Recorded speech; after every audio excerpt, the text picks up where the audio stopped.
Hello, wildlings. I'm your Creepsmith, and you found my Fear Forge. Lucky you.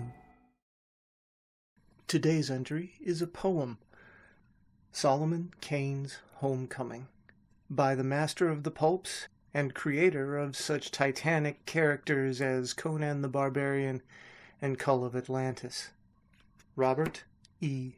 Howard. The white gulls wheeled above the cliffs.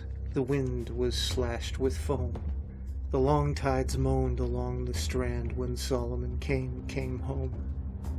He walked in silence through the streets of the little Devon town. The folk all followed, whispering, all up the streets and down. They whispered of his sun-bronzed hue and his deep, strange stare. They followed him into the tavern and thronged about him there. He heard, as a man hears in a dream, the old worn rafters creak, and Solomon lifted his drinking jack and spoke as a ghost might speak. "Where are the lads that gathered here so many years ago? Drake and Hawkins and Oxenham, Grenville and Lay and Yo." "Was it so long ago," said Kane, "that Richard Grenville sat there?" "The dogs of Spain," said Solomon Kane, "by God, we fought them fair.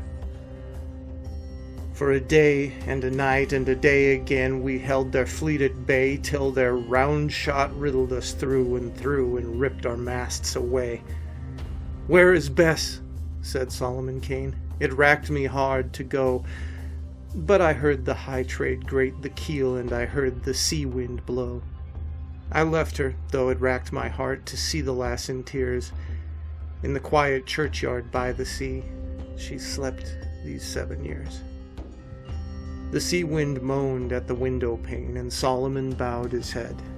Ashes to ashes, dust to dust, and so the fairest fade, he said. His eyes were mystical, deep pools that drowned unearthly things, and Solomon lifted up his head and spoke of his wanderings. "My feet have tracked a bloody way across the trackless sands. Mine eyes have looked on sorcery in the dark and naked lands, and I have known a deathless queen in the city, old as death.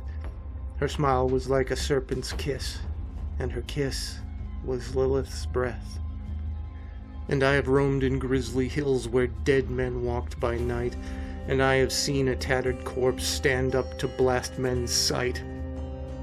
And I have heard the death cult chant rise in the slaver's barracoon, and I've seen a winged fiend fly, all naked in the moon. My feet are weary of wandering, and age comes on apace. I fain would dwell in Devon now, forever in my place." The shouting of the ocean winds went whistling down the gale, and Solomon Kane raised up his head like a hound that snuffs the trail. Adown the winds like a running pack the hounds of the ocean bayed, and Solomon Kane rose up again and girt his Spanish blade.